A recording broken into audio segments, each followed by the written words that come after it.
Le damos gracias a Dios porque hasta aquí Él ha estado con nosotros y porque su misericordia nos ha alcanzado a cada uno de los que estamos aquí en esta mañana de hoy. Sabemos que ha sido un año muy difícil, incluyendo salud, economía, muchas cosas. Pero la palabra nos ordena y nos manda que tenemos que estar agradecidos de nuestro Dios porque Él es un Dios fiel.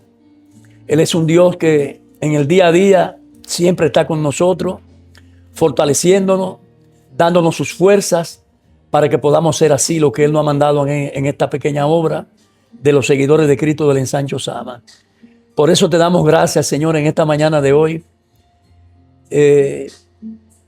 tratando de asimilar todo lo que hemos vivido durante este año y para poder pasar un balance de las cosas buenas que tú has hecho y también de las cosas que no nos han favorecido. Por eso te damos gracias, Señor, porque tú eres fiel, porque tú nos has enseñado que por medio de tu amor y de tu palabra nosotros podemos conseguir lo que nos hayamos propuesto durante este año, Señor. Te damos gracias por tu misericordia, por estar acompañándonos en el día a día y por darnos las fuerzas, Señor, de poder estar aquí haciendo lo que tú nos has ordenado. Te damos gracias. Mira que vamos ahora a tomar un refrigerio, Señor, familiar, y te pedimos que tú nos sigas guiando como lo has hecho siempre y que la familia y las personas y la iglesia que queda aquí, tú estés en medio de ellos, Señor, fortaleciéndonos y marcando las pautas, las cosas que tenemos que seguir haciendo, Señor, en tu obra. Te damos gracias porque hasta aquí tú has estado con nosotros y sabemos que va a continuar con nosotros en el día a día. Muchas gracias, Señor, en lo personal, porque nos ha dado la fortaleza de poder cumplir junto con mis hermanos del Ministerio de la Palabra con este año que ha sido de mucha bendición por medio de la palabra. Te damos gracias, Señor. Muchas gracias en el nombre de Jesús. Amén, amén y amén. Felicidades a los que cumplen años en este mes de noviembre, son muchos. Y nada, vamos a darle al Señor las gracias, como he estado diciendo, por todas las bendiciones que hemos recibido. Con esta palabra de hoy vamos a terminar nuestro año de trabajo, de predicación de la palabra implantada, porque vamos a tomar un descanso, un refrigerio, dándole la gracia a nuestro Cristo de gloria por habernos permitido el privilegio de poderlo hacer, de hacer esta labor compartida con mis hermanos de la palabra del Ministerio de la Enseñanza en esta obra, los seguidores de Cristo del Ensancho Sama. Como muchos sabemos, en la Villa del Señor hay muchas cosas. Hay muchas personas que predican la palabra sobre diferentes temas y teorías relacionadas con muchas cosas, y sobre todo cuando se trata del dinero. Cuando la gente entiende que hay que dar y que no hay que dar. Cuando se trata de tener una responsabilidad o una obligación en cuanto a lo que es el diezmar, o si es o no es bíblico el diezmo, y de que las escrituras en el Nuevo Testamento nos hablan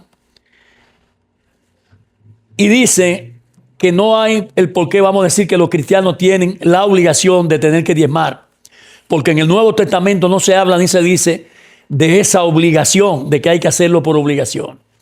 Hoy quiero traer un poquito de claridad, vamos a decir un poquito de luz, por medio de esta palabra, que quise traerla a la congregación porque fue un trabajo que hice por petición del hermano Juan para los hermanos que se están discipulando.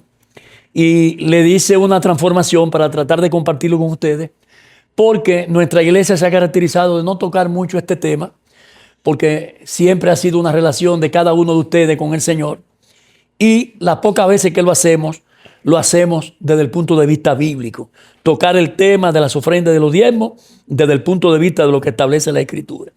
Por eso hoy quiero traer un poquito de claridad con relación a este tema. Por las diferentes corrientes y cosas que se oyen, diferentes teologías que se predican por medio de todos los medios, por medio de las fuentes que nosotros sabemos que nos invaden, la televisión, la prensa, todas las cosas. Siempre recibimos muchas teorías y teologías que a veces no están aplicadas o no están en consonancia con lo que establece la palabra de Dios. Amén. Y le quiero decir, hermano, que la palabra, como no hay de interpretación privada,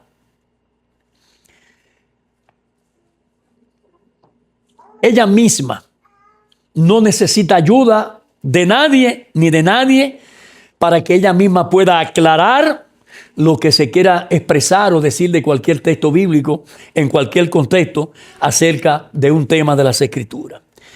Como muestra, le voy a traer estos dos textos que voy a iniciar la palabra con ellos, donde podemos ver y apreciar y observar que tanto las ofrendas como el diezmar, tanto ofrendar como el diezmar, están en las Sagradas Escrituras y que por lo tanto la Biblia no se contradice y sí dice claramente de que tanto el diezmar como el ofrendar en las Escrituras, ambas cosas son lógicas porque son bíblicas, están en medio de la palabra de Dios. Quiero ahora que vayan conmigo a buscar en el Génesis. Ahí tenemos dos textos muy fundamentales en esta palabra de hoy, que es el Génesis capítulo 4, versículo 1 al 4, y Génesis capítulo 14, versículo 18 al 20. Ahí estaremos apuntalando, aunque vamos a dar un recorrido breve entre el Antiguo Testamento con las cosas positivas y las cosas negativas que trae cuando una persona entiende que tiene que cumplir con esos mandamientos de Dios en cuanto a la ofrenda y en cuanto a el diezmo. Cuando lo tengan me dicen amén. Vamos a empezar, como es natural, por el Génesis, por el capítulo 4, y luego entonces vamos a pasar al capítulo 14. Amén. Dice la palabra de Dios en Génesis 4. Conoció Adán a su mujer Eva, la cual concebió y dio a luz a Caín, y dijo: por voluntad de Jehová he adquirido varón. Después dio a luz a su hermano Abel, y Abel fue pastor de ovejas, y Caín labrador de la tierra. Versículo 3. Acontece que andando el tiempo, que Caín trajo del fruto de la tierra una ofrenda. Es la primera vez que aparece la palabra ofrenda a Jehová. Y Abel trajo también de los primogénitos de sus ovejas, de lo más gordo de ellas, y miró Jehová con agrado a Abel y a su ofrenda. El capítulo 14, versículo 18 al 20, nos habla de otra cosa. Dice el versículo 18. Entonces Melquisedec, rey de Salem, sacerdote del Dios Altísimo, sacó pan y vino y lo bendijo diciendo: bendito sea Abraham del Dios Altísimo, creador de los cielos y de la tierra. Bendito sea el Dios Altísimo que entregó tus enemigos en tus manos. Y le dio a Abraham los diezmos de todo cuanto él tenía. Señor, te damos gracias por esta palabra de hoy. Ayúdame, Señor, a exponerla con sencillez de corazón, con claridad, que el devorador no nos arrebate refrescar la memoria acerca de nuestras obligaciones sobre tu mandato, Señor, que son bíblicos, de que tenemos que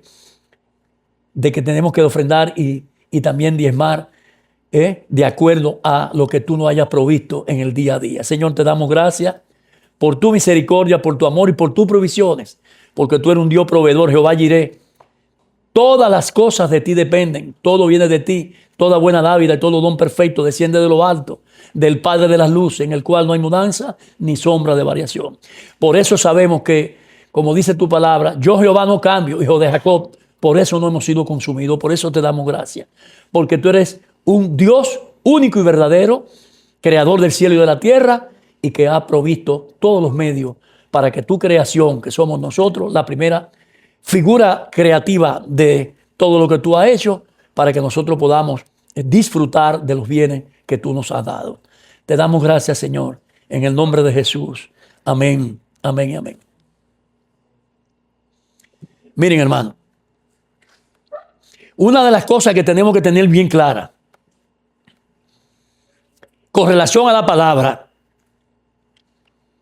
es que desde el Génesis hasta el Apocalipsis se encuentra lo que podemos llamar la sumatoria de toda la verdad bíblica. Amén. Y para comprender mejor y aclarar este tema del diezmar y ofrendar, vamos al principio.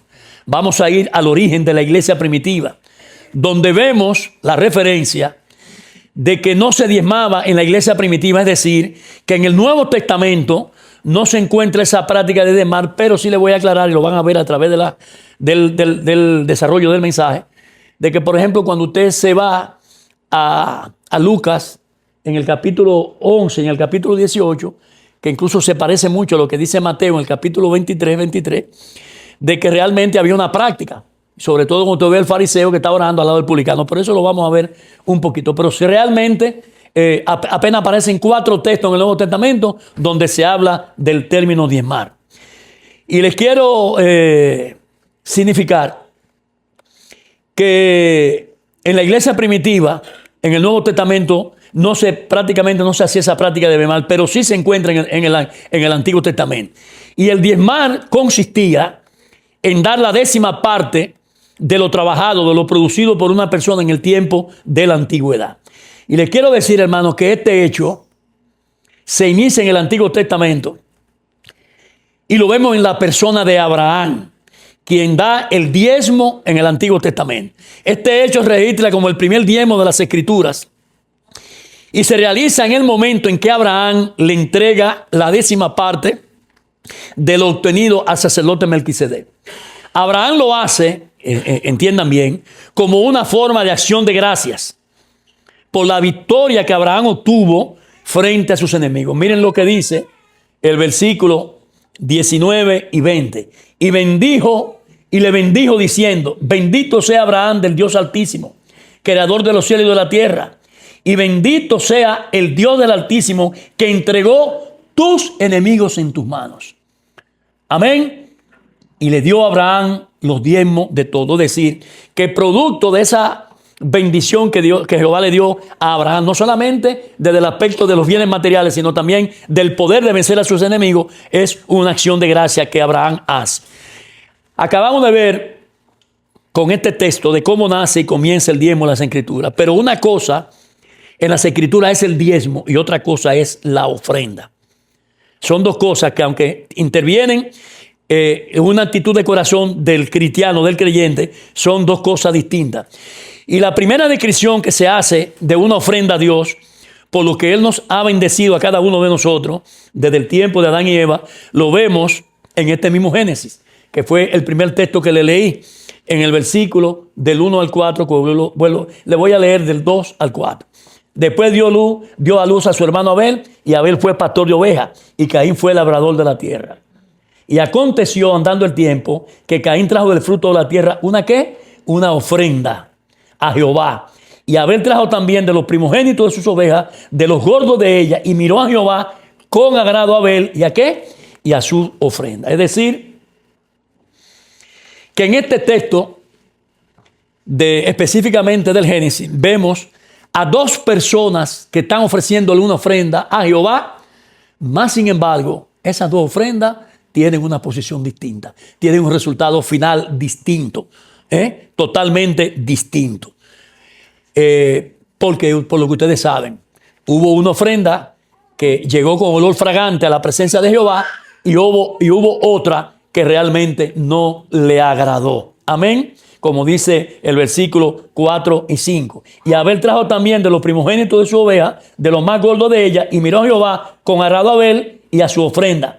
Pero no miró con agrado a Caín y la ofrenda suya. Y se enseñó Caín en gran manera y decayó su semblante. Es decir, que aunque las 2 personas ofrendaron, mucho tiene que ver, y eso es importante y lo vamos a ver en la parte más adelante del mensaje, con la actitud que tú tienes en tu corazón de presentarle tus bienes al Señor. Amén.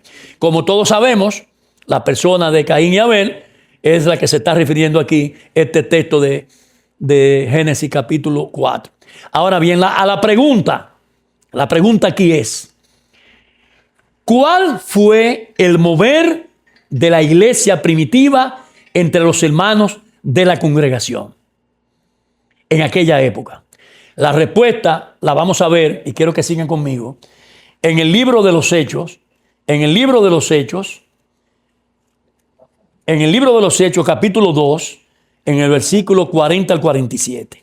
¿Qué dice la palabra en Hechos 2, 40, 47? Dice, y con otras muchas palabras testificaban y le exhortaban diciendo, sé salvo de esta perversa generación. Así que los que recibieron su palabra fueron bautizados y se añadieron aquel día como 3,000 personas. ¿Y qué dice este texto que se utiliza mucho cuando queremos saber cuál era el mover y cómo se hacían las cosas en la primera etapa, en la composición y la fundación de la iglesia primitiva?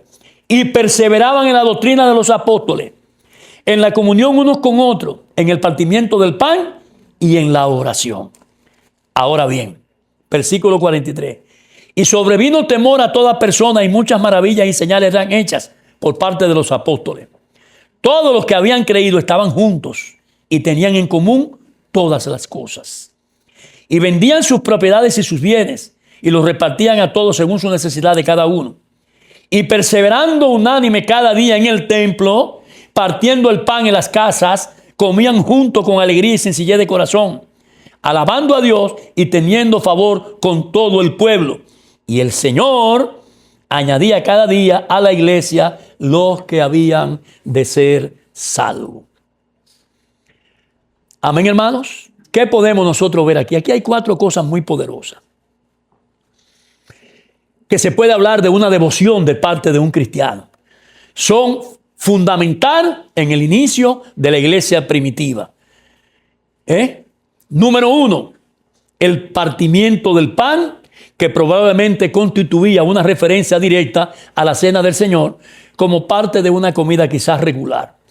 El versículo 43 dice, sobrevino temor. Quiero aclararle que este temor no es un temor o un terror a Dios, sino más bien un temor de reverencia y de respeto hacia la figura, deidad y poder de nuestro Padre del cielo. Número 2, es lo que notamos en los versículos 44 al 47. ¿Qué vimos en estos últimos versículos que yo le leí? Bueno, vemos la benevolencia que manifiestan este grupo de cristianos de una manera voluntaria y de una manera espontánea. Los creyentes. Número 3, todo esto es como resultado de una verdadera comprensión del amor de Dios entre los hermanos de la iglesia. Cuán bueno y cuán delicioso es que habiten los hermanos juntos en armonía, porque allí envía Jehová bendición y vida eterna. Número 4, por esta razón vemos que ellos daban todo lo que ellos tenían y dice, como dice este texto aquí, en lo que era con sencillez de corazón, vendían las propiedades, repartían todo según la necesidad de cada uno, perseveraban unánime cada día en el templo y partiendo el pan en las casas, comían juntos con la alegría y sencillez de corazón. Eso es lo que el Señor busca en el corazón de una persona que se acerca a Él con la actitud de ofrendarle y darle algo en agradecimiento por lo que el Señor ha hecho. ¿Cuánto podemos decir amén? Amén. O sea, mucho podemos decir aquí porque esta es una iglesia que ha sabido responderle al Señor en el momento que se ha necesitado. Bien, hermano, ahora vamos a ver lo que dice el Nuevo Testamento sobre el diezmo y las ofrendas. Observen ustedes aquí en el Nuevo Testamento no se establece el diezmo como una obligación. Eso que quede bien claro. No, de ninguna manera, diría Pablo. En el Antiguo Testamento es donde se ve el dar el diezmo. Ahora bien, ¿qué dice la Biblia? Que eso es lo importante. La gente tiene que apuntalarse su conocimiento en las Escrituras. ¿Qué dice la Biblia en el Nuevo Testamento sobre las ofrendas? Bueno, de entrada vemos que en el capítulo 23, versículo 23, Jesús hace una referencia. Pero también la vemos en Lucas capítulo 11, 42, Lucas 18, 11, 12 y también en el libro de Hebreos 7, 8 y 10. Vamos a empezar por Lucas. Vamos a empezar por Lucas 11, después Lucas 18 y así vamos a continuar. ¿Qué dice Lucas capítulo 11, versículo 42? Y esto apunta, por eso dejé de último el 23 de Mateo 23, porque prácticamente es lo mismo. Es la misma descripción, lo que dice Mateo allí, lo que está diciendo Lucas aquí. Apunta exactamente a lo mismo. Mas hay de vosotros, fariseos, que diezmáis la menta y la ruda y toda hortaliza y pasáis por alto la justicia y el amor de Dios. Esto no era necesario hacer sin dejar de hacer aquello. Versículo 11-12 de Lucas 18. Aquí vemos el episodio donde está el fariseo junto con el publicano y se están confesando, vamos a decirlo así, dándose trompada en el pecho. El fariseo, puesto de pie, oraba consigo mismo de esta manera: Dios, te doy gracias porque no soy como los otros hombres, ladrones, injustos, adúlteros, ni aún como este publicano. Ayuno 2 veces a la semana, doy mi diezmo. Aquí es una de las primeras partes donde aparece la palabra el diezmo, primero en Mateo y ahora aquí. Doy el diezmo de todo lo que gano. Finalmente, en el libro de Hebreos 7, 8 y 10, he aquí ciertamente reciben los diezmos hombres mortales, pero allí, es decir, allá arriba en los cielos, uno de quien se da testimonio de que vive. Y por decirlo así, es decir, por decirlo de otra manera, en Abraham pagó el diezmo también Leví, que recibe los diezmos, porque aún estaba en los lomos de su padre cuando Melquisedec le salió al encuentro. Finalmente, el versículo 23, capítulo 23 de Mateo dice, que es el más famoso porque es el que más la gente ha utilizado, este y el del fariseo y el publicano. Ay de vosotros, escribas y fariseos hipócritas, porque diezmáis la menta y el eneldo y el comino. Ve que solamente cambian 2 palabras, es lo mismo que dice allá. Y dejáis lo más importante de la ley, la justicia, la misericordia y la fe. Esto era necesario hacer sin dejar de hacer aquello. Ahora, ¿cuál es la cosa importante aquí? Y sobre todo desde el punto de vista de la posición de nuestro Señor y Maestro Jesucristo. Miren, Jesús aquí no lo presenta como una obligación de ninguna manera, no, sino más bien lo que Jesús hace aquí en este texto de Mateo 23, 23 es una crítica poderosa y con toda la razón hacia estos fariseos que eran sepulcros blanqueados. No era contra el diezmo en sí, era contra la actitud de este tipo de gente que no tenían fe y que mucho menos profesaban el amor hacia el prójimo. Esa era la crítica que Jesús le hacía, no en el aspecto en sí de lo que era diezmar o no diezmar. Perdón.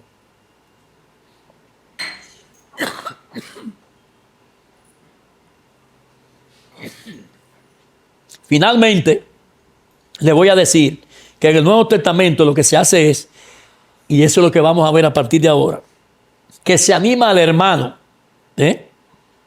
a dar con alegría, a dar con generosidad, a ser generoso, como una gran muestra y como una gran expresión de fe y de amor, no solamente para con Dios, sino para también con los hermanos de la iglesia, porque al final casi todas las cosas que se hacen aquí se dan, más bien es para el sostenimiento, la ayuda mutua y todas las cosas que intervienen con nuestra iglesia.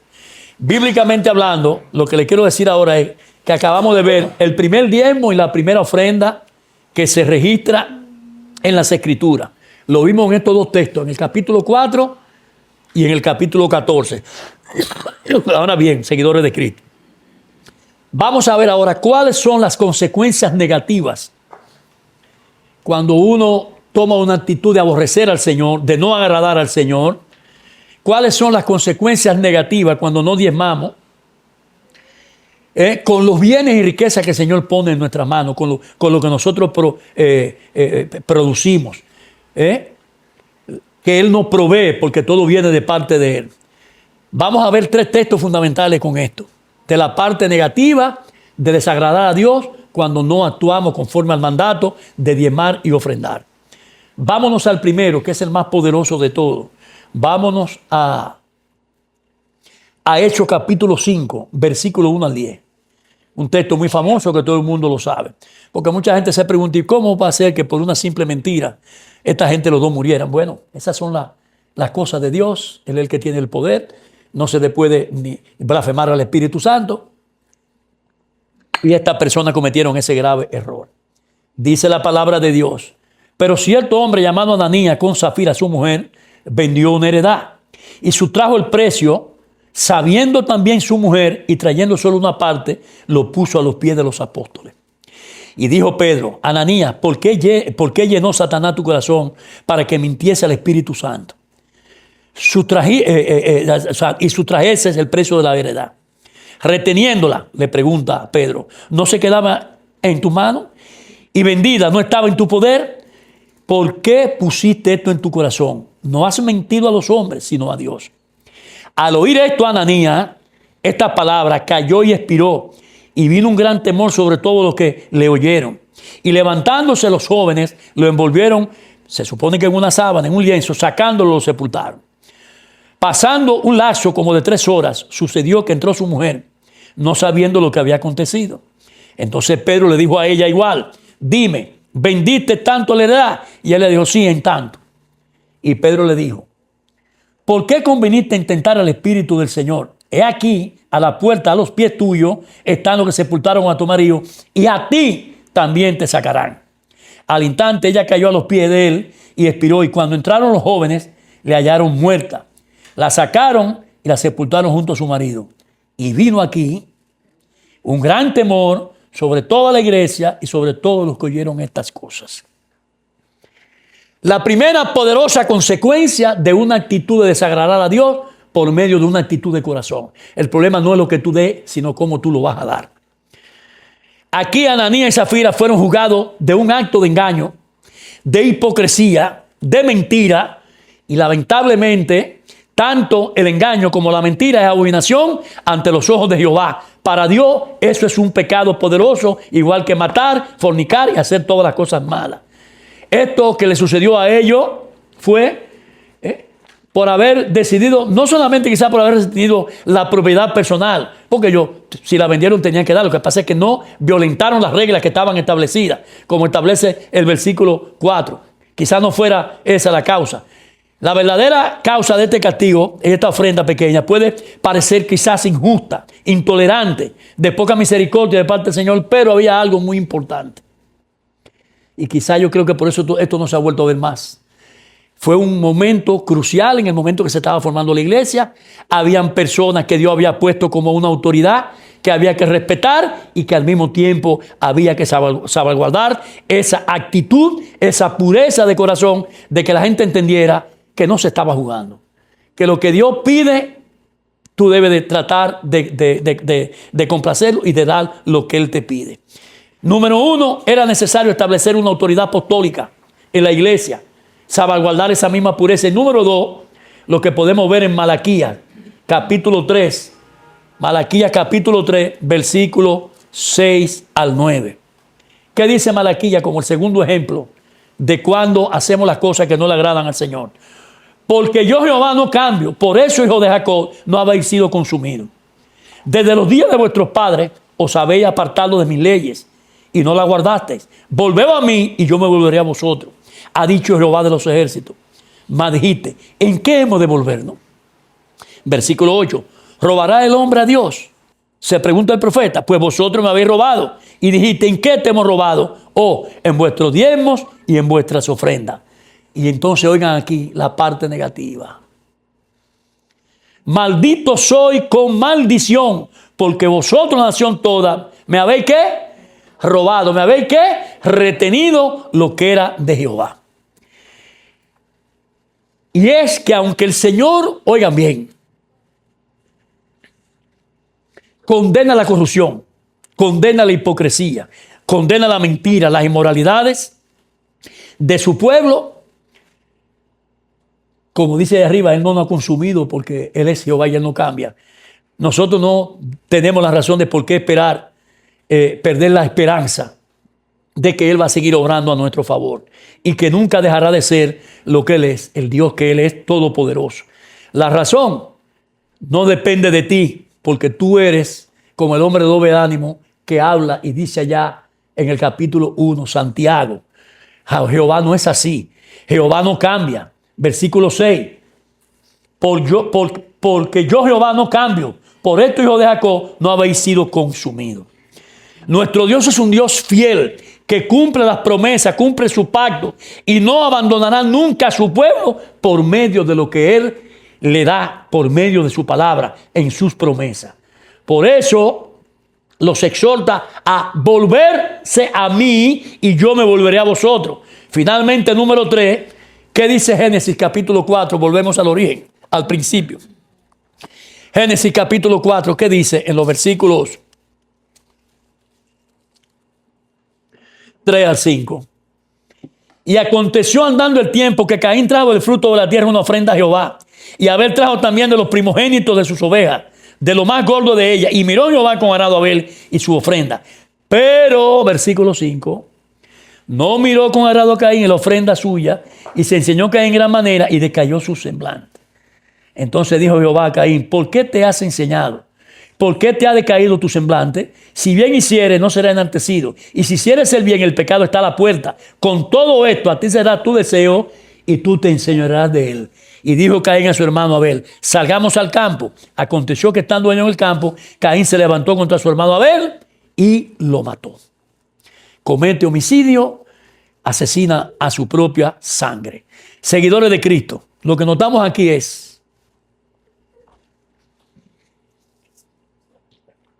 que Jehová no miró con agrado a Caín porque le ofreció algo quizás no porque tuviera calidad o porque también se dice, hay otras teologías, otras teorías que dicen que solamente los sacrificios se hacen con animales porque sin derramamiento de sangre, sobre todo se habla de eso en el Antiguo Testamento, no hay expiación de pecado. Pero la realidad es que no miró con agrado. Lo que dice el texto es que claramente Jehová no miró con agrado la calidad de lo que él le trajo de los frutos de la tierra. Versículo 3. ¿Qué dice el versículo 3? Y aconteció andando el tiempo que Caín trajo del fruto de la tierra una ofrenda a Jehová. Del fruto de la tierra. Amén, hermanos. Entonces, mientras Abel trajo y ofreció de los primogénitos de sus ovejas, como dice el versículo 4, Abel trajo también de los primogénitos de sus ovejas, de lo más gordo de ellas, y miró Jehová con agrado a Abel y a su ofrenda. Al parecer, esto yo diría que, me imagino, él tenía todo el conocimiento porque le dio todopoderoso, pero trajo un conflicto entre los hermanos. Trajo un conflicto que termina con la muerte de uno de los hermanos. Al confrontar las dos ofrendas, una es vista con agrado por actitud de corazón y la otra no ha sido así. No fue vista con agrado. Aquí, cuando se está viendo lo que dice este término, en uno de los textos dice: si bien hiciere, no será enaltecido, y si hiciere el bien, el pecado estará a tu puerta. Con todo esto, a ti será tu deseo y tú te enseñarás de él. Había algún aspecto como de cierta forma de que el demonio estaba detrás de Caín como agachapado, escondido, para producir el efecto que hizo por el desagrado de que Jehová no le aceptó esa ofrenda a Caín. Bien, hermanos, vamos a ver ahora todo lo contrario. Acabamos de ver por medio del enojo de Caín lo que él hizo con su hermano. Vimos en el libro de los Hechos, en el capítulo 5, lo que le sucedió a Ananías y a Zafira, y también hemos visto en Malaquías, en esa profecía del profeta Malaquías, diciéndole al pueblo de que han hecho cosas desagradables porque no le han dado lo que al Señor le pertenece por ley, sus diezmos, y lo tilda de que le han robado, que han sido ladrones, que le han robado parte de lo que el Señor le ha dado. Entonces, ahora vamos a ver el lado positivo, el lado bueno, las bondades y las consecuencias positivas de lo que significa ofrendar y diezmar, como lo ordena y lo manda el Señor por medio de su palabra, tanto en el Antiguo Testamento como en el Nuevo Testamento. Vamos a empezar por el Éxodo. Vamos a empezar por el Éxodo, un texto muy poderoso que donde hizo presencia en un momento determinado una actitud de todos los seguidores de Cristo de aquí. Hay mucha similitud con eso. En algunos momentos, cuando hemos tenido la necesidad de pedir para alguna actividad o algo que tenemos en común todos los seguidores de Cristo. Éxodo 36, ¿lo tienen? Versículo 2 al 7.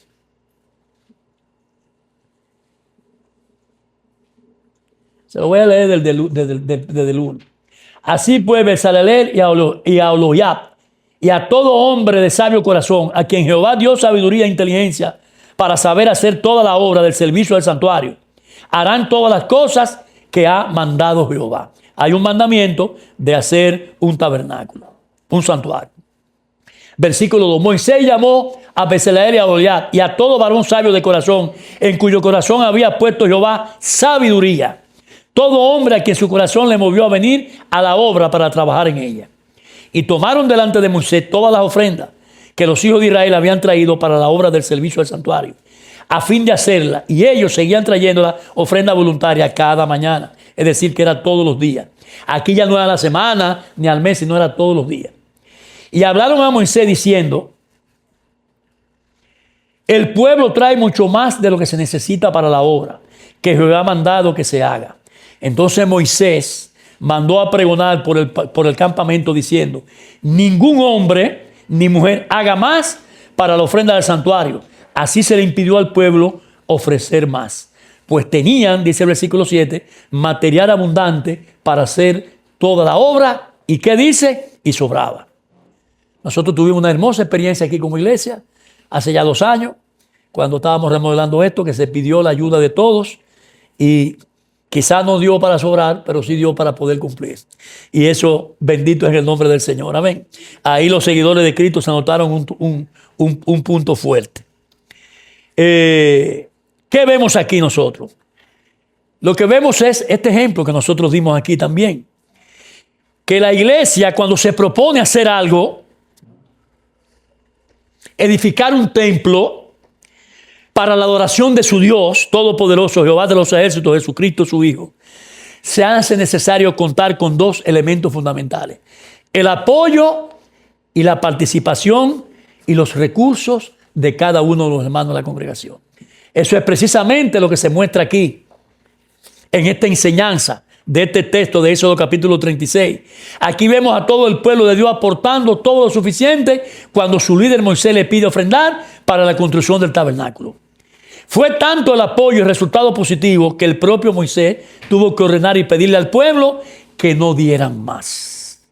Ya era suficiente con lo que habían dado. Malaquías 3, versículos 10 al 12. ¿Qué dice Malaquías? Que es la otra parte de la moneda, usando el mismo texto. Dice Malaquías 10, 12. Traed todos los diezmos al alfolí y haya alimento en mi casa. Y probadme ahora en esto, dice Jehová de los ejércitos. Si no, os abriré la ventana de los cielos y derramaré sobre vosotros bendición hasta que sobreabunde. Versículo 11.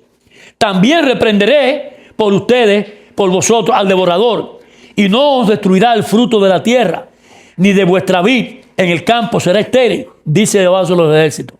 Y todas las naciones os dirán: bienaventurados, porque seréis tierra deseable, dice de Jehová de los ejércitos. ¿Qué vemos aquí? Aquí vemos una palabra poderosa en estos versículos del 10 al 12, sobre todo en el versículo 10.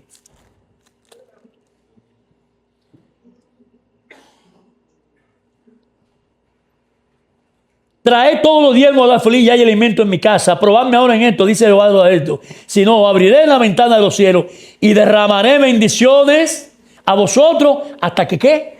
Sobreabunde. Aquí la palabra sobreabundar, lo que significa es suficiente. Significa algo que se dio de manera inconmensurable. Algo que se dio una cantidad grande, tan grande, que en el Éxodo 36, en el versículo 5, hubo que mandarle a decir que ya no dieran más. Dieron objetos preciosos, joyas, dieron todo lo que tenían. El pueblo ofreció de manera dadivosa, como lo establece las Escrituras, de una manera que dieron sin limitaciones, de una manera que dieron sin limitantes, dieron más de lo que realmente se le había pedido. Otro texto, para tumbar el argumento de que porque yo soy pobre yo no le puedo dar a la iglesia, porque yo no tengo, yo no puedo darle a la iglesia. No. Dios nos suple lo suficiente en cada uno de nosotros para que de alguna manera usted le dé algo a la iglesia, porque es un mandato del Señor. ¿Lo quieren ver? Bueno, vámonos a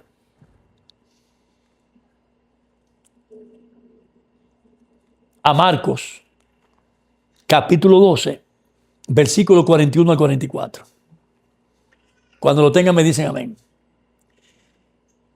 Estando Jesús sentado delante del arca de las ofrendas, miraba cómo el pueblo echaba dinero en el arca. Y muchos ricos echaban mucho. Y vino una viuda pobre y echó 2 blancas, es decir, 2 cuadrantes. Entonces, llamando a los discípulos, les dijo: de cierto digo que esta viuda pobre echó más que todo lo que han echado en el arca. Porque todos han echado lo que les sobra, pero esta de su pobreza echó todo lo que tenía, todo su sustento. Y aquí vemos un texto muy poderoso donde no hay excusa para que si ustedes quizás no ganen 100,000 pesos, pero si gana 10, de esos 10, si el Señor ha puesto en su corazón esa semilla de sembrar en la obra del Señor, usted tiene que actuar. Y si tiene que dar 10 pesos, de los 10 pesos, pero délo. No hay excusa. ¿Qué podemos nosotros resaltar aquí en este texto poderoso de la viuda que dio las 2 cuadrantes? Este texto de Marcos 12 lo que nos muestra es el cumplimiento positivo, la disposición poderosa de dar sin límite, con sinceridad de corazón. Esta mujer nunca, viuda, nunca pensó en su condición de pobreza. Mucha gente se agarra de que yo soy pobre y no puedo dar nada. Ni también, y que si doy esto me voy a quedar sin comer, en sus necesidades. Sino que dio para el sustento y la obra del Señor todo lo que ella tenía. Todo su sustento. Todo por amor a Dios y por tener fe en que el Señor le iba a seguir proveyendo, le iba a seguir supliendo todas las cosas que ella necesitaba. ¿Cuánto podemos decir que hemos sido fieles y que mantenemos nuestra fidelidad al Señor en la obra, como esta viuda que dio lo único que tenía?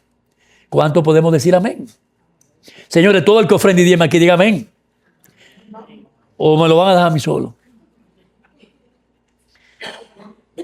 Otro texto poderoso que demuestra otra cosa muy importante, que la gente se agacha y dice: no, es que yo, lo dinero que gano no me da, o el gobierno se lo lleva todo en impuestos. Vamos a ver esto. Vámonos aquí mismo, en Marcos 12, pero ahora va a ser del 13 al 17. Y le enviaron a algunos de los fariseos y de los herodianos para que le sorprendiesen alguna palabra. Viniendo ellos le dijeron: maestro, sabemos que eres hombre veraz y que no te descuida de nadie, porque no miras la apariencia de los hombres, sino que con la verdad enseña el camino de Dios.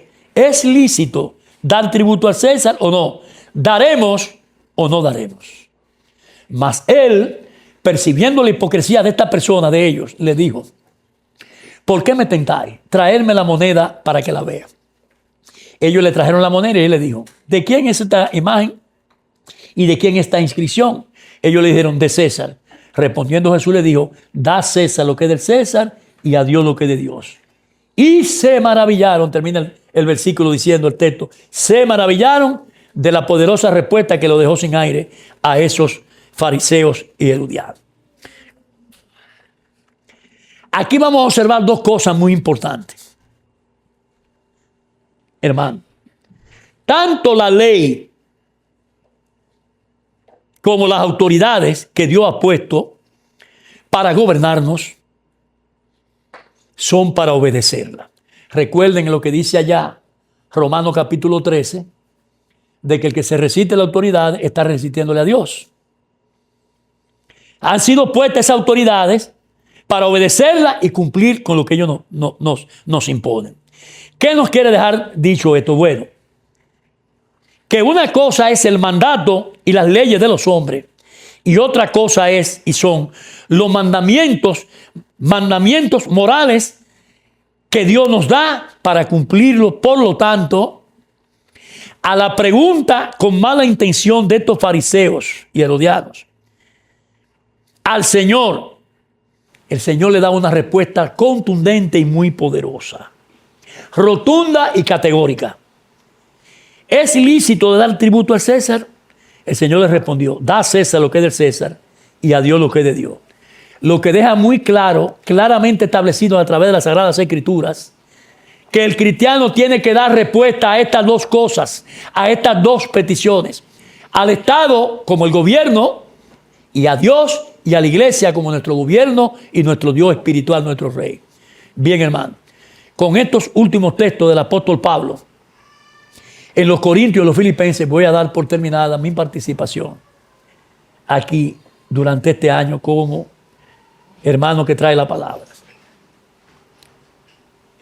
Sobre todo porque este tema no solamente abarca lo que es el diezmo y la ofrenda, abarca también a los hermanos de la iglesia y todo el contexto de la provisión de Dios para con cada uno de nosotros. Yo quiero que vayamos ahora para que veamos la posición del apóstol Pablo sobre este tema de las ofrendas de los santos de Dios. Y dice el apóstol Pablo en el capítulo 8 de 2 de Corintios, en el versículo de 1 al 15, lo voy a hacer de 1 al 7, del 1 al 15, para que veamos lo que dice el apóstol Pablo aquí. 2 de Corintios, capítulo 8, del 1 al 15. Asimismo, hermanos, os hacemos saber la gracia de Dios que se ha dado a la iglesia de Macedonia, que en grandes pruebas de tribulación, la abundancia de su gozo, su profunda pobreza, abundaron en riqueza de su generosidad. Pues doy testimonio de que con agrado han dado conforme a sus fuerzas y aún más allá de sus fuerzas, pidiéndonos con mucho ruego que le concediésemos el privilegio, es un privilegio, de participar en este servicio para los santos. Y no como lo esperaban, sino que así mismo se dieron primeramente al Señor y luego nosotros por la voluntad de Dios. De manera que exhortamos a Tito para que tal como comenzó antes, así mismo acabe también entre vosotros esta gran obra de gracia. Por tanto, como en todo abundáis en fe, en palabra, en ciencia, en toda solicitud y en vuestro amor para con nosotros, abundad también en esta gracia. Versículo 8. No hablo, y esto es muy importante, no hablo como quien manda, sino para poner a prueba por medio de la diligencia de otros también la sinceridad del amor vuestro. Porque ya conocéis la gracia de nuestro Señor Jesucristo, que por amor a nosotros se hizo pobre, siendo rico. ¿Para qué? Para que ustedes, Él con su pobreza, ustedes fueran hechos ricos. Y en esto doy mi consejo, porque esto es lo que conviene a vosotros, que comencéis antes no solo a hacerlo, sino también a quererlo desde el año pasado. Ahora pues, llevad también a cabo el hacerlo, para que como estuviste pronto en querer, así también lo estéis en cumplir, conforme a lo que tengáis. ¿Por qué? Porque hay una ley aquí. Porque si primero hay la voluntad dispuesta, será aceptada según lo que uno tiene. No según lo que uno no tiene, porque tú no tienes qué es lo que tú vas a dar. Porque no digo esto para que haya para otro orgullo y para nosotros estrechez, de ninguna manera, diría Pablo, sino para que en este tiempo con igualdad y la abundancia vuestra supla la escasez de ellos, y para que también la abundancia de ellos supla la necesidad vuestra, para que haya igualdad. ¿Cuál es la igualdad? Como está escrito, el que recogió mucho no tuvo más, y el que poco no tuvo menos. Poderoso todo este contexto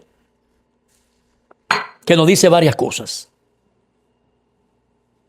¿Qué vemos nosotros aquí que vamos a resaltar? Aquí yo lo que estoy viendo es que son muchas frases muy claras sobre la ofrenda a la iglesia. Pablo aquí está hablando de prueba para decir que la iglesia de Macedonia, aún bajo los efectos de la persecución, oigan bien, daban con gozo y con generosidad. Más allá que de sus fuerzas, dice Pablo. Es decir, daban con esfuerzo. Luego habla y dice de participar. ¿Qué quiere decir? El deseo de compartir el servicio junto con armonía. Vámonos allá. No solamente como dice el Salmo 133, cuán bueno y cuán delicioso es que habitemos los hermanos juntos en armonía, porque no, pero también juntos en armonía, pero también dando dinero. O sea, hay que aportar dinero para la obra. Amén. Participar quiere decir el deseo de compartir el servicio junto en armonía. Otra frase poderosa que dice Pablo aquí es esta: primeramente al Señor. ¿Qué no quiere decir eso? Bueno, que el Señor es nuestro modelo. Tenemos que, el Señor fue el primero que se dio en ofrenda. Dio su vida por tu rescate. O sea, esa es la ofrenda más poderosa que se ha hecho. El modelo es Cristo. Para cualquier ofrenda cristiana. Otra frase con poder: abundad también en esta gracia. Ahora yo te pregunto, seguidor de Cristo, y en esta gracia, ¿qué quiere decir? Que ofrendar es tan importante en la iglesia, óigalo bien, como predicar, como congregarse, como orar, como ayudar al hermano en ayuda mutua, como cualquier otra actividad de la iglesia. Es un mandato igual que las otras. Otra palabra con poder. No hablo como que mande, y esto es muy importante. Porque las cosas no pueden ser impuestas. Dios sí la impone, pero como que por el hombre la cosa se ve mal. No como que manda, dice el apóstol Pablo. ¿Y por qué yo digo que esto es tan fundamental? Bueno, porque toda ofrenda, todo diezmo, toda dádiva debe de ser de manera voluntaria y espontánea. Por eso él le dice a esta gente en Corintios que daban de una forma de generosidad, de amor. No era algo por obligación. E incluso Pablo le dice, para que no se vea como que era de necesidad, como que yo lo estoy pujando a ustedes para que den dinero. De ninguna manera. De una manera voluntaria, espontánea a la vez. Nunca, nunca, nunca por obligación, para que sea bien recibida allá en el cielo. ¿Cuántos tienen una cuenta en el cielo allá por sus ofrendas? ¿Cuántos dicen amén? Vamos a seguir. Pablo dice en el capítulo 9, versículos 1 a 5 y 16 al 7. Vámonos ahora a 2 de Corintios 9, al lado después del otro capítulo. En cuanto a la administración para los santos, es por demás que yo escriba, pues conozco vuestra voluntad, de la cual yo mismo me glorío de lo de Macedonia, que acá ya está preparada del año pasado, y vuestro celo ha estimulado a la mayoría. Pero he enviado a los hermanos para que nuestro glorial de vosotros no sea como en esta parte, para que, como le he dicho, estéis preparados. No sea que si vinieren conmigo algunos de Macedonia, algún macedonio, y hallar prevenido, nos avergoncemos nosotros por no decir vosotros de esta nuestra confianza. Es decir, que Pablo hubiese sufrido vergüenza ajena, como uno dice. Por tanto, tuve por necesario exhortar a los hermanos que fuesen primero a vosotros y preparasen primero vuestra, ¿qué? Generosidad. Por eso no puede ser por obligación. Antes prometida, para que esté lista como de generosidad y no como de exigencia nuestra. Por esto digo, el que siembra escasamente, también segará escasamente. Y el que siembra generosamente, generosamente también segará. Cada uno dé como propuso en su corazón, no con tristeza ni por necesidad, porque Dios ama al dador alegre. Y ahí está la actitud de corazón de la viuda, que fue una actitud de corazón. La viuda dio lo único que tenía. Dio con alegría su sustento. Poderoso es Dios para hacer que abunde en vosotros toda gracia, a fin de que, teniendo siempre en todas las cosas todo lo suficiente, abundéis para toda buena obra. Como está escrito, repartió a los pobres su justicia, repartió a los pobres, su justicia permanece para siempre. El que da semilla al que siembra y el pan al que come, proveerá y multiplicará vuestra sementera y aumentará los frutos de vuestra justicia. Y para que estéis enriquecidos en todo, para toda libertad, la cual produce por medio de nosotros acción de gracia a Dios. Porque la administración de este servicio no solamente suple a los santos que hace falta, sino que también abunden muchas acciones de gracia a Dios. Pues por la experiencia de esta administración, glorifican a Dios por la obediencia que profesáis al Evangelio de Cristo y por la liberalidad de vuestra contribución para ellos y para todos. Asimismo, en la oración de ellos, por vosotros, a quienes aman a causa de la superabundante gracia de Dios en vosotros. Y termina Pablo aclamando con una poderosa expresión: gracias a Dios por su don inefable. Bendito es el nombre de Jehová. Aquí solamente voy a resaltar 3 cosas. Señores, Dios es quien lo hace todo y quien provee lo que necesitamos. Amén. Él provee todas las cosas que son de beneficio, beneficiosa para nuestra vida. Es decir, toda buena dádiva y todo don perfecto proviene de Dios, el cual no cambia, el cual no se muda de lugar, el cual no es variante en su carácter y poder.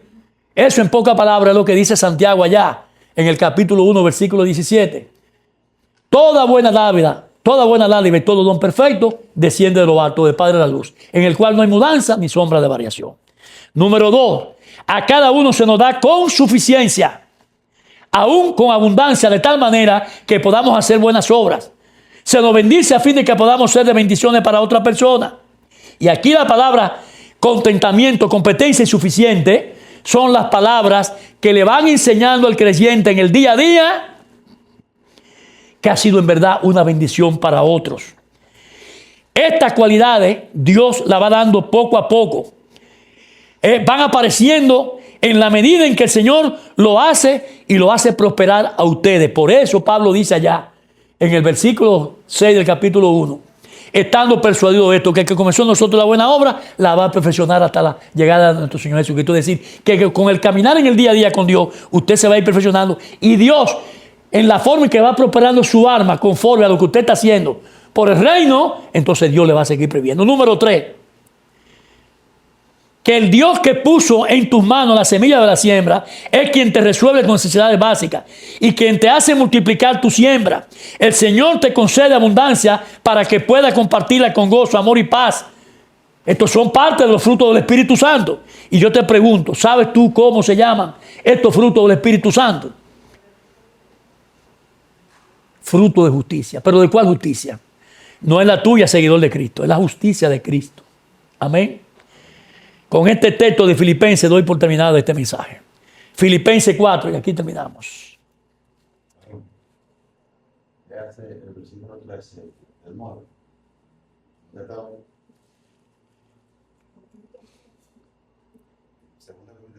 Sí. Pues por la experiencia de esta administración, Por la experiencia.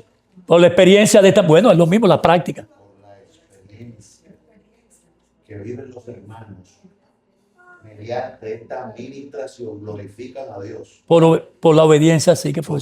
Por la obediencia. No, no, claro. Obediencia que profesáis al Evangelio de Cristo. Por la experiencia, la administración. Por estar haciéndolo continuamente. Sí, pero lo que te quiero decir es que nosotros confundimos esto es voluntario. No. Voluntario no quiere decir que no te pusieron una pistola en la cabeza. Claro, pero claro, es un mandato de Dios. Exacto, Sí. por eso yo no es libre. No, Hay libre. una obligación. Claro. No es libre porque hay un mandato. Claro. Entonces, mira cómo se combina el mandato, obediencia. Ahí uno lo dice en el 13. La obediencia se combina con la liberalidad. De vuestra contribución para Pero con mira, ellos y para con O todos. sea, los dos. Sí. Está la imposición como mandato de Cristo, al Evangelio de Cristo, la imposición en el 9:13. Sí, la sí, yo lo imposición y la liberalidad. Lo que quiere decir es que a mí se me impuso un mandato, Claro, son mandamientos de Dios. pero Pablo no fue a mi casa y me puso una pistola, Claro. sino que yo libremente cumplo el mandato. El mandato. Por Es un obediencia. asunto de idea. O sea, hay una imposición. Por lo tanto, si la iglesia se cierra a este tiempo, la iglesia de los Corintios peca. Claro. ¿Viste? Porque fue un mandato. Y hay que cumplir con el mandato. Y libremente ellos vienen a traer la contribución de lo que se le impuso. Pero nosotros pensamos en esta cultura, en este contexto, que libertad voluntariamente quiere decir cuando a mí se me ocurra. No cuando me dé la gana. Mira, Exactamente. primero es un mandato. Claro. Segundo, la liberalidad es la respuesta a eso que ha sido ordenado, porque no lo haga está en pecado, porque es un mandato. Claro. Entonces la liberalidad es cuando yo voluntariamente me ajusto al mandamiento. al mandato. Claro. Y la tercera cosa que evidencia que no es lo que se me ocurra a mí, es que hay dos capítulos aquí, 2 Corintios capítulo 8 y 9, donde Pablo nos está incitando a dar Claro. y provocándonos a hacerlo con los Con macedonios. los vecinos, exacto. Que los macedonios a Dios, gran cosa. No, es provocándonos, ¿verdad? Es provocándonos para que nosotros no nos quedemos atrás. Amén. Para que nosotros participemos. Entonces, bíblicamente hay un mandato del Señor. Bíblicamente tiene que ser libremente, que tú lo hagas libremente. Y número 3, yo tengo que hinchicharte como tú lo estás hinchichando a nosotros esta mañana. Amén. Sí, sí. Pero la gente asume, la Claro. gente asume voluntario. Claro. Esperar que un día se me ocurra. No, porque, Por eso usted también, porque es un mandato. usted también en su casa debe a los hijos establecer el mandato, decirle que libremente e hinchicharlo a honrar a Dios, a honrar a Dios, a honrar a los padres, el mandamiento de los padres, recordarle que es un mandato que tienen que hacerlo voluntariamente y usted provocarlo a que lo hagan. Claro, dale seguimiento. O sea, exacto. Bueno, vamos a terminar ya con la parte de Filipenses. Vamos a Filipenses 4. Vuestra gentileza sea conocida de todos los hombres. El Señor está cerca. Por nada estéis afanosos, sino sean conocidas vuestras peticiones delante de Dios, en toda oración y ruego con acción de gracia. Y la paz de Dios, que sobrepasa todo entendimiento, guardará vuestro corazón y vuestro pensamiento en Cristo Jesús. Por lo demás, hermanos, todo lo que es verdadero, todo lo que es honesto, todo lo justo, todo lo puro, todo lo amable, todo lo que es de buen nombre, si hay virtud alguna, si algo digno de alabanza, en esto pensad. Lo que aprendiste y recibiste y oíste y viste en mí, esto haced, y el Dios de paz estará con vosotros. Entonces caemos en los versículos finales. En gran manera me gocé en el Señor de que ya al fin habéis revivido vuestro cuidado de mí, dice el apóstol Pablo, de lo cual también estaba solícito, pero no había llegado la oportunidad, hacía falta la oportunidad. No lo digo porque tenga escasez, pues he aprendido a contentarme cualquiera que sea mi situación. Sé vivir humildemente y sé tener abundancia en todo y por todo estoy enseñado. Así para estar saciado como para tener hambre, así para tener abundancia como para padecer necesidad. Todo lo puedo en Cristo que me fortalece. Sin embargo, bien hiciste en participar conmigo en la tribulación. Y sabéis también vosotros, filipenses, que al principio de la predicación del Evangelio, cuando partí a Macedonia, ninguna iglesia participó conmigo en razón de dar y recibir, sino vosotros solos. Pues aún en Tesalónica me enviaste una y otra vez para mis necesidades. No es que busque dádiva, sino que busco frutos que abunden en vuestra cuenta. La cuenta que nosotros tenemos allá en el cielo. Por todo lo he recibido, tengo abundancia, estoy lleno, habiendo recibido de Epafrodito lo que enviaste, olor fragante, sacrificio acepto, agradable a Dios. Y mi Dios, pues suplirá todo lo que hace falta conforme a su riqueza, que es en gloria de Cristo Jesús. Por eso dice allá Pablo también, que con la pobreza de Cristo, él siendo rico se hizo pobre, y que entonces tú con esa pobreza tú te vas a hacer rico. Es algo que a veces usted no lo puede entender, pero es una realidad. Miren, estas palabras que yo le acabo de leer dan luz no para la teoría y la doctrina de la prosperidad, de ninguna manera dirá el apóstol Pablo, sino más bien para que se convierta en luz para comprender la voluntad de Dios sobre el tema de dar y recibir. Este es un pasaje bíblico que contiene un sí y un no. Y me acordé siempre de mi mujer cuando dice que sí y un no. En cuanto a que podemos tener riqueza, pero al mismo tiempo no podemos confiarnos de ella. ¿Cuál es la razón? Bueno, al estar previsto del sentir de Cristo, esto nos va a ayudar a que siempre nos mantengamos enfocados y humildes. Si es que llegamos a ser bendecidos con bienes y riqueza. Aquí se nos está diciendo que si buscamos la dirección de la palabra de Dios, entonces a través de Cristo podremos tener bienestar financiero y económico. ¿Sabe cuál es la razón? Debido a que nuestra confianza debe y tiene que descansar solamente en Jesucristo. ¿Sabe por qué? Porque Dios es nuestro gran auxilio, nuestro gran seguro proveedor. El Señor puede guardarnos en tiempos de abundancia como igual en tiempos de escasez. Recuerden ese hermoso pasaje del Antiguo Testamento donde el Señor alimentó a Elías enviándole los cuervos en la mañana y en la tarde. Amén, hermanos. ¿Se acuerdan de eso? Y les digo, seguidores de Cristo, que el Señor hace lo mismo hoy contigo y con todos nosotros. ¿Ustedes saben por qué? Porque Dios es el mismo ayer, hoy y por siempre. Hijo de Jacob, tú no has sido consumido, porque yo he tenido misericordia de ustedes. Por mi misericordia ustedes no han sido consumidos. El dar y recibir en circunstancias adversas, oiga bien, hermano, o cuando actuamos dando y recibiendo conforme al poder de Dios, que nos da la fuerza y nos fortalece en toda situación extrema, o si pasamos necesidades, como dice Pablo, he aprendido las dos cosas, o cuando estamos en abundancia, es cuando podemos decir que estamos preparados para toda buena obra, aquí en la obra de los seguidores de Cristo. Hermanos, da a César lo que es del César y a Dios lo que es de Dios. a lo que Él le pertenece. Reflexión final y con esto terminamos. Miren, seguidores de Cristo, no podemos estar pensando y dejarnos de llevar por lo que vemos y oímos a través de la televisión, de la prensa y de todas las cosas que nos llegan de otras iglesias, por los medios que nos invaden todos los días y de todas las maneras. Ni tampoco llevarnos de teorías y teologías baratas que escuchamos por todas las partes. La única fuente de luz y verdad es la palabra de Dios, que está escrita aquí en las Sagradas Escrituras, en la Biblia. Ella es la verdad, porque Cristo es la palabra, y su palabra es verdad, porque Cristo es la verdad eterna. Amén. A la pregunta de que si es bíblico que tenemos que diezmar, y que en el Nuevo Testamento no se nos ordena hacerlo, y de que se habla poco, y que más se habla de ofrendar que de dar diezmo, le diré que la realidad total y verdadera es esta. Las dos cosas son bíblicas, y es porque ambas están en los dos testamentos, en el Antiguo y el Nuevo Testamento. Por lo tanto, ambas son mandamientos del Señor, como decía el apóstol ahorita allí cuando intervino. Son bíblicos, son mandamientos que tenemos que cumplirlos, y tenemos nosotros que estimularnos, como dice el apóstol Pablo, a cumplir con ese mandamiento. Son mandatos del Señor. Ahora bien, tú tienes dos corrientes, yo te las traje las dos. Te dije las cosas positivas y las cosas negativas. Tú puedes escoger si quieres ser como Ananías y Zafira, que mintieron al ocultar cuando vendieron sus propiedades, o si por el contrario tú quieres ser como este grupo de hombres fabulosos que adornaron la experiencia con Moisés en el Éxodo 36, donde dieron más de lo que se les pidió.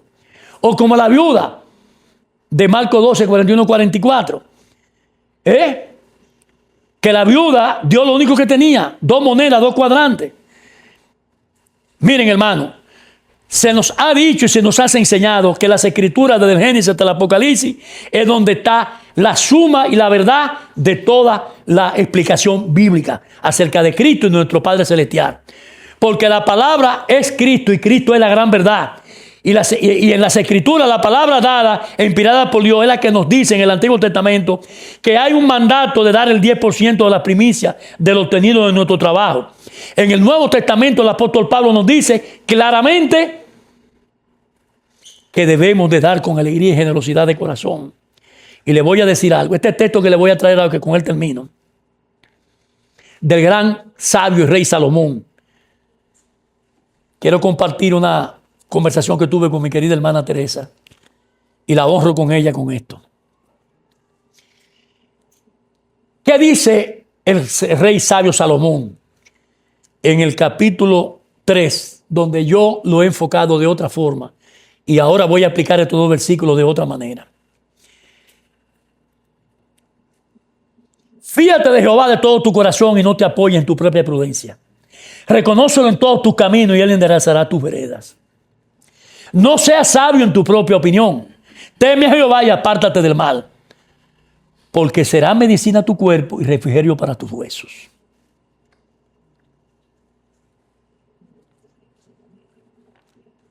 Miren, le voy a ser sincero. Este texto, todas las veces que yo lo he predicado, siempre lo he aplicado, claro, basado en lo que él dice, porque esa es la realidad. No me puedo ir de otro contexto, sino basado en el texto y dentro del contexto que está escrito este texto de Proverbios capítulo 3. Basado en que tenemos que confiar en Dios y no en nuestra sabia y propia prudencia, ni en nuestra opinión, porque siempre cuando lo hemos hecho, metemos la pata y, como dice Tres Patines, no la sacamos a tiempo y siempre quedamos mal por eso. Las cosas no nos salen bien. Amén. Nuestro temor hacia Dios es otra cosa que he enfocado aquí. Debe de ser un temor reverente, un temor de respeto a ¿qué? A su poderío, a su deidad, a su majestad. Y que por esa razón debemos de vivir apartado de todo el mal, como dicen los versículos de 5 al 8. Fíjate de Jehová de todo tu corazón y no te apoyes en tu propia prudencia. Reconócelo en tus caminos y él enderezará tu vereda. No seas sabio en tu propia opinión. Teme a Jehová y apártate del mal, porque será medicina a tu cuerpo y refrigerio para tu hueso. Ahora bien, le voy a decir que lo que hasta ahora no había aplicado en la iglesia nunca, en ningún mensaje que he predicado aquí ya en 18 años con la palabra. De que si tú quieres vivir una vida holgadamente y sin estrechez económica, y que, como dice Pablo, crezca en ti el dar con alegría y generosidad de corazón, haz, mi querido hermano seguidor de Cristo, en esta mañana de hoy, lo que dicen estos dos últimos versículos de este texto.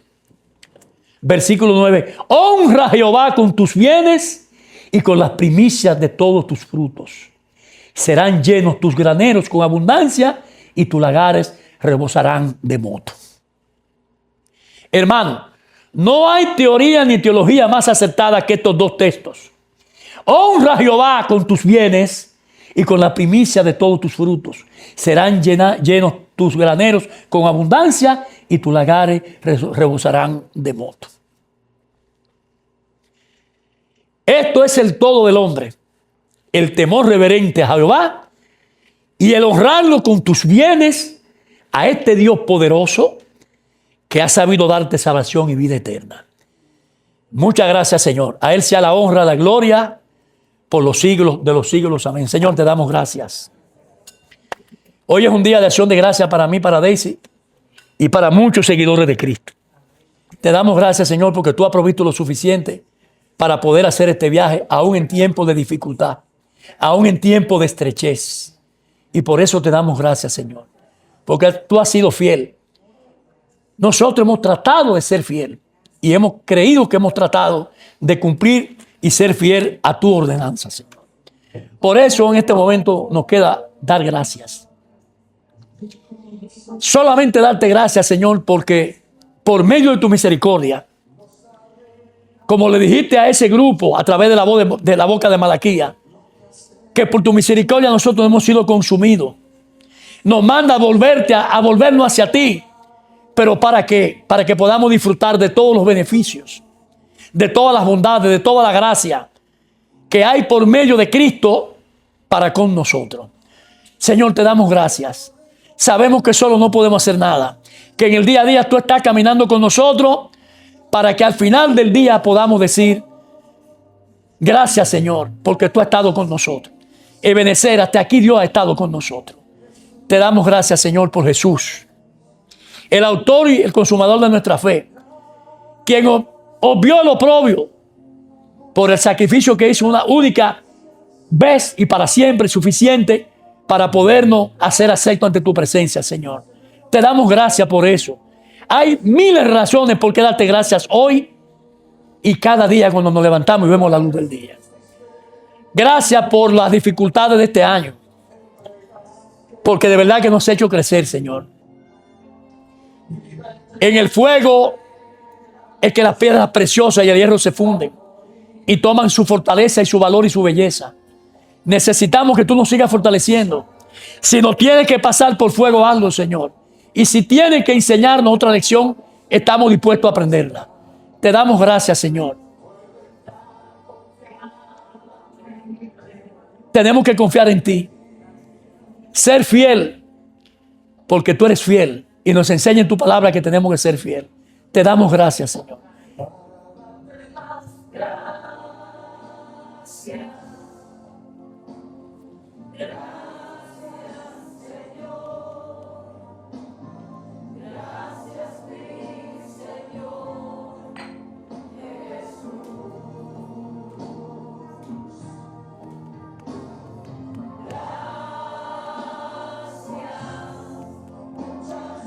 Gracias, Señor.